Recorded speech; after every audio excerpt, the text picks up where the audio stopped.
Cuarto día con Higanano. Hacía 3 días que María, Lucía y Minia conocían a Higanano. Desde entonces parecía como si las niñas no viviesen en su pueblo. Apenas pasaban 1 hora diaria con su nuevo amigo, pero durante el resto del tiempo sus pensamientos e imaginaciones estaban completamente absorbidos por el extraño inventor de cuentos.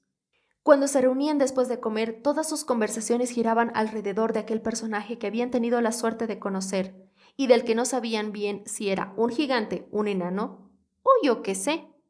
Y no pensaban en otra cosa que en aprovechar al máximo el tiempo, que ya se les iba acabando, durante el que podrían disfrutar de la presencia de aquel ser no humano que, sin embargo, hablaba y contaba historias como los humanos. Cuando estaban en casa consultaban los libros buscando algo que tuviese relación con lo que les contaba Higanano. ¿Serían historias imaginadas o historias reales? A pesar de que Higanano aseguraba que eran inventadas, siempre les quedaba una duda. ¿Existirá realmente don Gumersindo negocio? Y si existe, ¿dónde vive? ¿Se sublevaron de verdad a los peones de ajedrez? ¿Habrá una escuela en la que los humanos tengan un maestro tan a su gusto y tan manejable como el de la historia del gigante enano? Eran preguntas que nadie les podía contestar. Además, no podían hablar de la existencia de Higanano. Habían prometido guardar el secreto, y lo guardarían. En el pueblo nadie sospechaba nada. La costumbre de las 3 amigas de pasear por el bosque no era nueva. Por eso a nadie le extrañaba que fueran allí todos los días, aunque coincidiese siempre la hora. Cuando llegaron al castaño de las reuniones, Higanano no las estaba esperando como en los días anteriores. Por un momento las 3 chicas sintieron un escalofrío de desilusión y se preguntaron dónde podría estar su fantástico amigo. Se ha ido sin decirnos nada, Se lamentó afligida Minia, No creo que Higanano nos haya hecho eso. aseguró María. La más nerviosa era Lucía, que se movía de un lado a otro con muchos aspavientos. Daba vueltas alrededor del castaño y exclamaba en voz alta: Tenía que estar aquí. No ha podido marcharse. Los demás días estaba aquí, ¿no? Nos esperaba aunque llegáramos con retraso. Tiene que estar escondido en algún lado. Tiene que venir enseguida. Así que me echáis en falta, ¿eh? preguntó una voz burlona desde lo alto del castaño. Las 3 amigas sorprendidas alzaron la cabeza y descubrieron al inventor de los cuentos en la copa del árbol. ¿Qué haces ahí arriba? Preguntaron las 3 con alegría, Lo que hago aquí arriba lo sé yo muy bien. contestó Higanano. De manera que sabes muy bien lo que estás haciendo ahí arriba. Le siguió Minnie a la corriente, pues sabía que Higanano les estaba tomando el pelo. Estoy haciendo aquí arriba lo que Gigana no tiene que hacer aquí.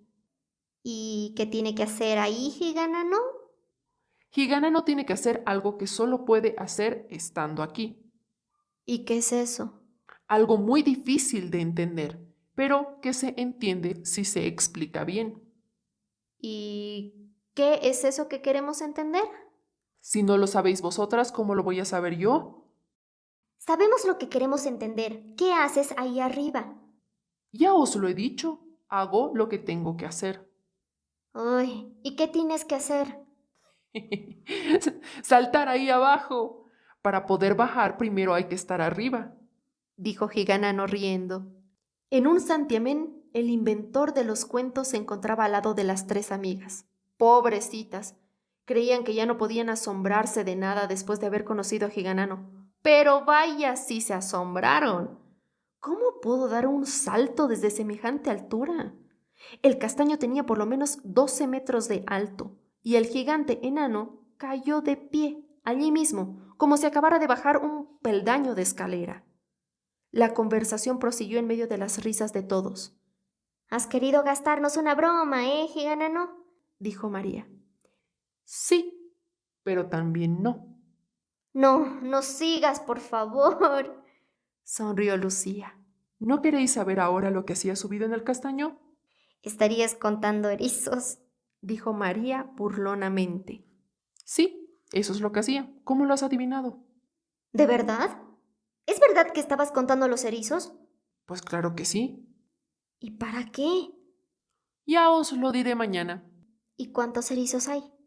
Iba por los 4012, pero no había terminado todavía. Luego, cuando os marchéis, seguiré con la cuenta. Ahora, sentaos, que os voy a contar otra historia. Higanano, todo lo que narras son auténticas historias, le dijo María.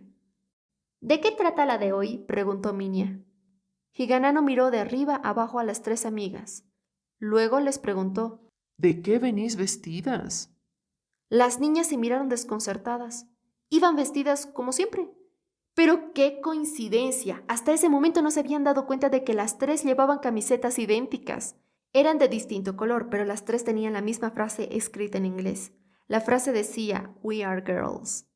Como si no se notase que eran niñas. Higanano no las dejó hablar y prosiguió. Es una coincidencia que las 3 vayáis vestidas igualitas. Eso me da pie para contaros la historia de los pequinuncios. Os adelanto que no tenéis por qué preocuparos.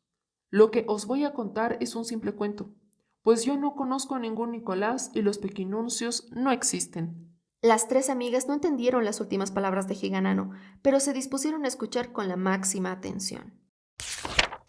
Los pequinuncios. Los pequinuncios no son unos seres menudos y diminutos, como su nombre parece indicar. No.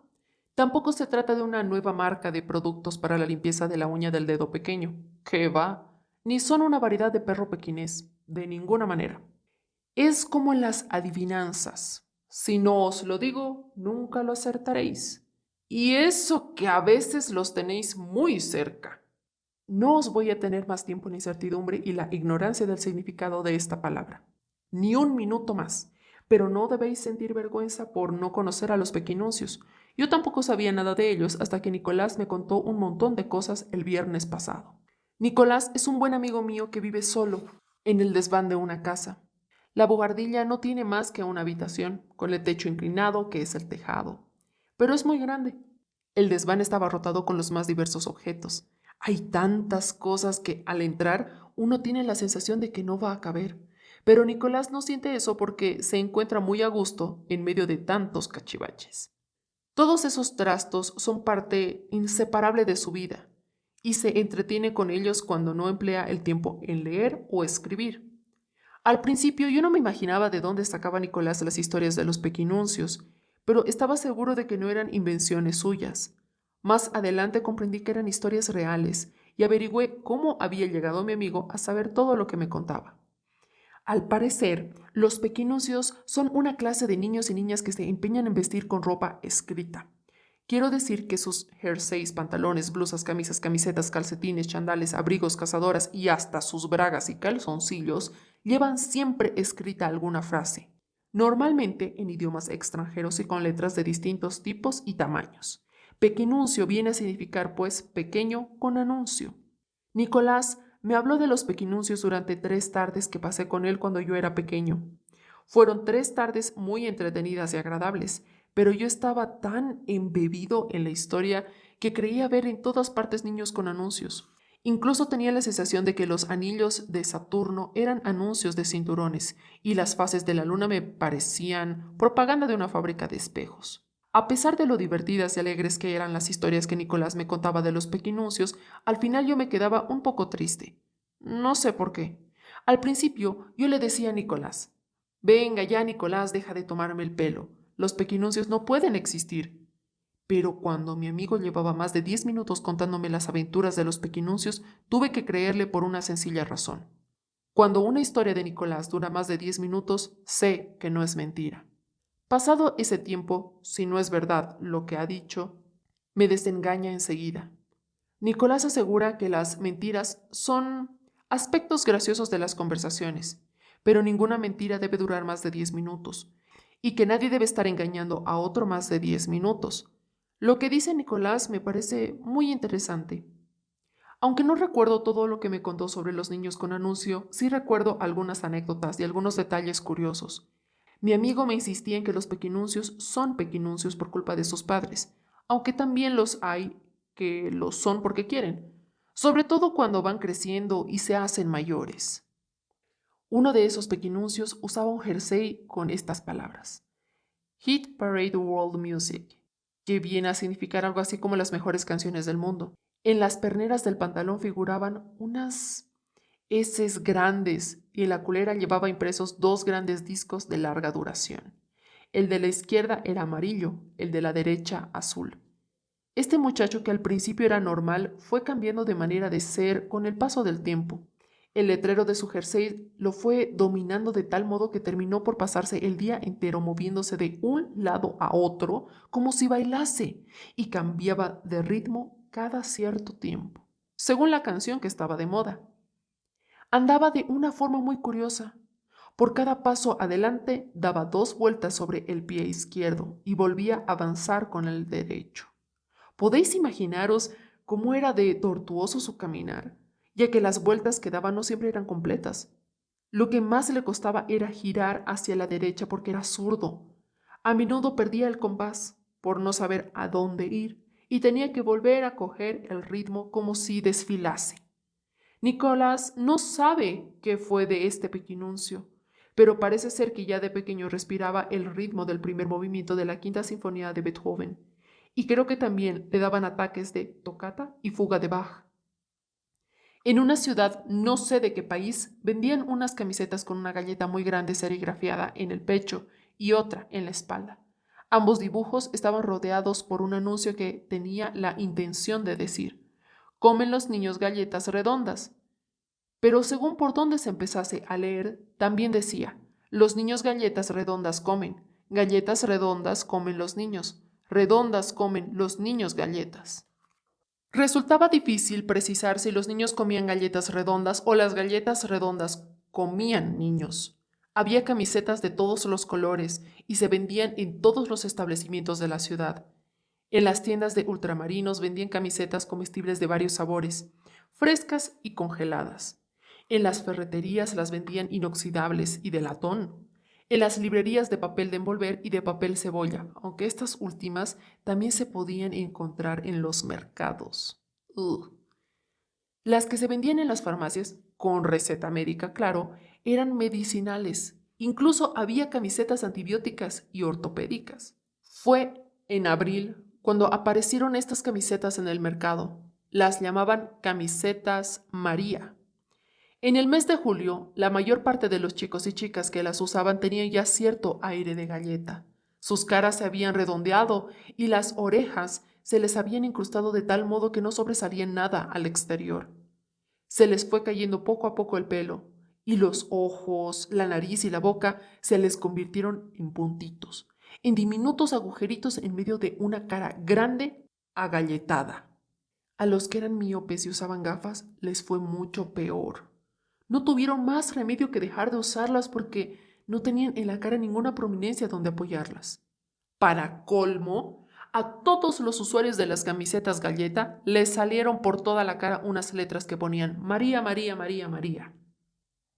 Uno de los casos más curiosos de pequinuncios es el de un japonés, ya mayor, que llevaba impresos en todas las prendas de su vestimenta, calzoncillos incluidos, dibujos de cajetillas de tabaco de diferentes marcas y procedencias. Además, fumaba como un carretero, trabajaba de bombero y vivía encima de un estanco. Este japonés echaba humo por todas las partes de su cuerpo, por la nariz, por las orejas, por la boca, por los codos, por las ingles, por los tobillos y hasta por el pelo. Cuando hablaba, en vez de emitir sonidos, le salían bocanadas de humo. Parecía un indio comanche haciendo señales. Pero no se le entendía nada porque, como tosía mucho, las columnas de humo salían rotas y descompuestas. Su desasosiego llegó a tal extremo que tuvo que internarse en un sanatorio, sin que nadie hallase remedio a su mal. Los mejores médicos de Japón intercambiaron opiniones sobre el caso del pequinuncio humeante. Internistas, estomatólogos, otorrinolaringólogos, cardiólogos, nefrólogos y un montón de ólogos más, procedentes de distintas partes del mundo, se dieron cita en el hospital donde convalecía el extraño paciente. Los estomatólogos decían que era del corazón, que le hervía.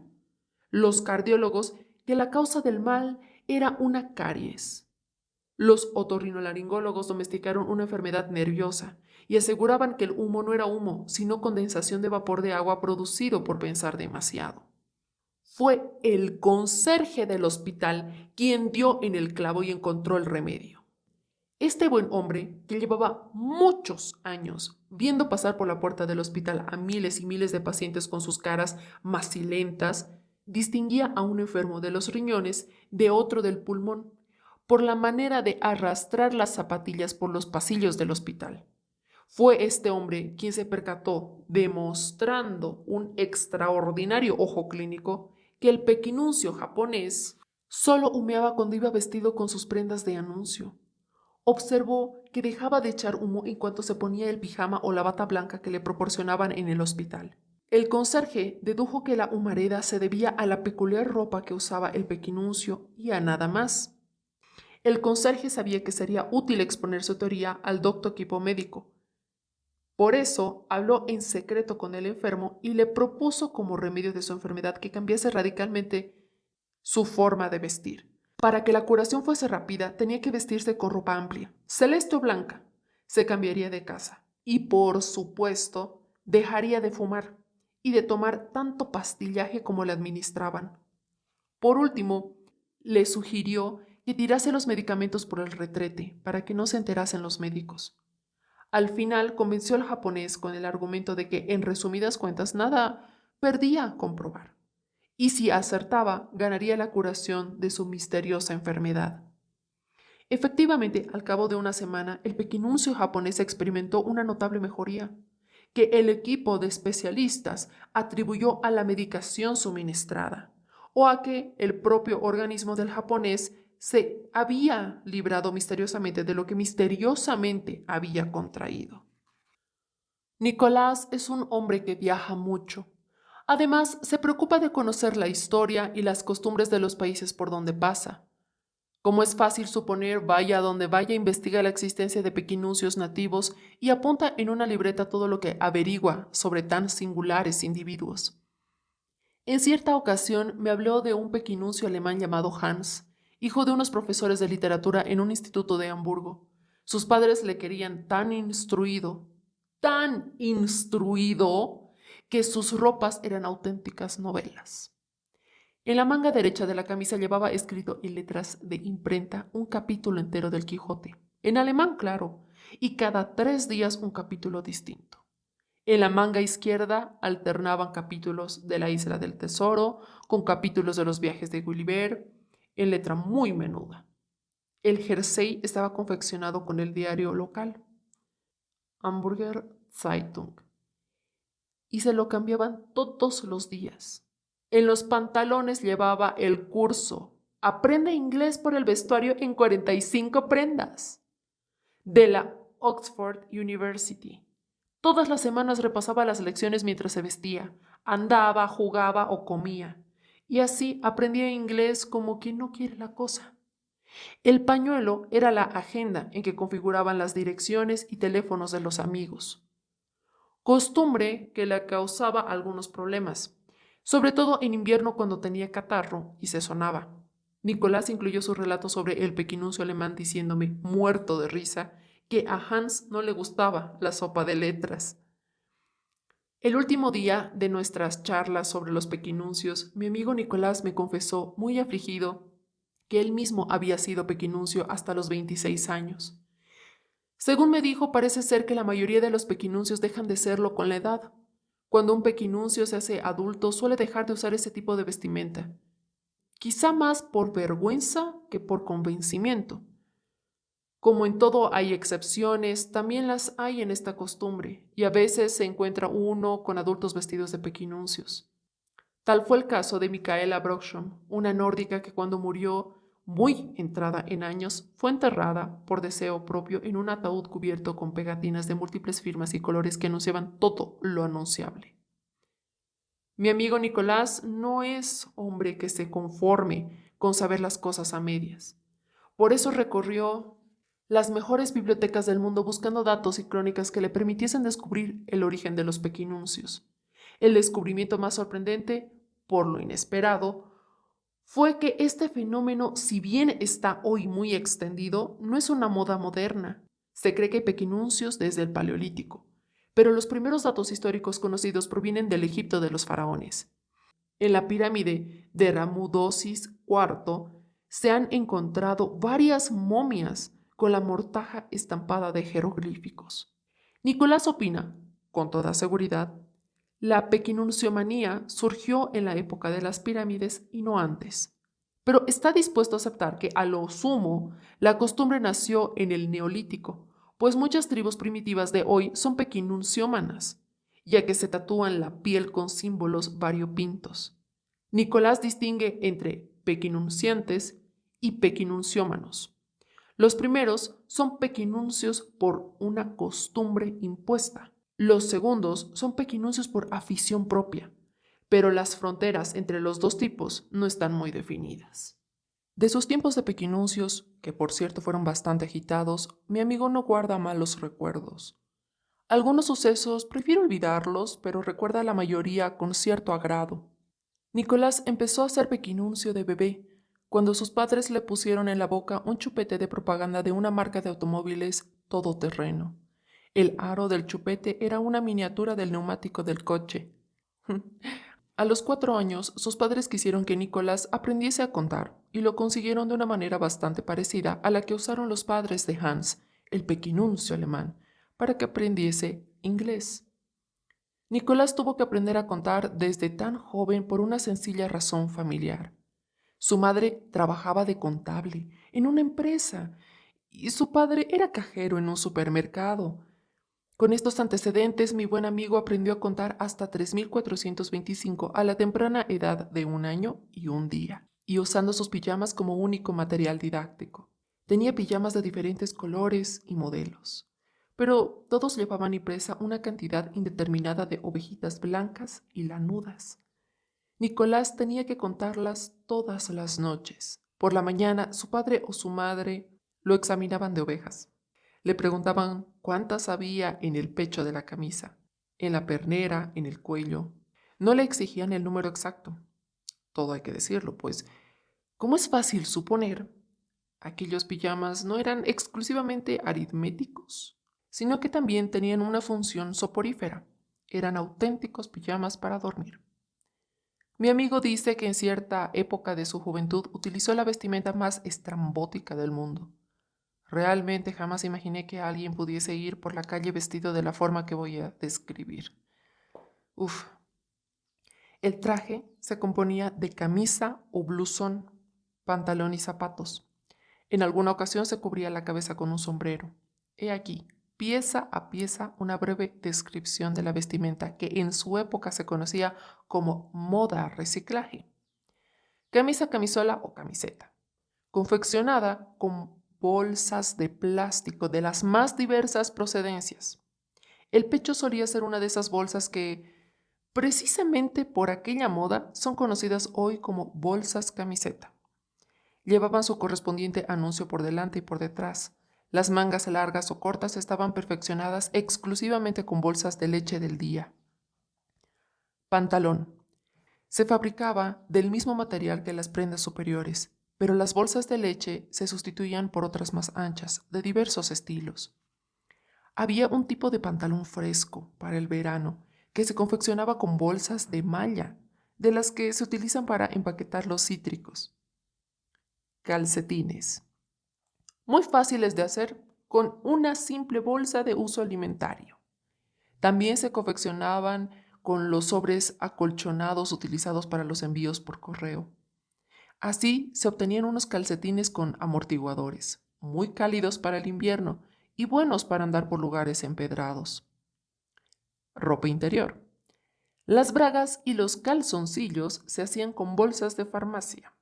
Muchas empresas regalaban bolsas de imitación con propaganda. Como sujetador se utilizaron mucho los envases de plástico de los quesos de Tetilla y de San Simón.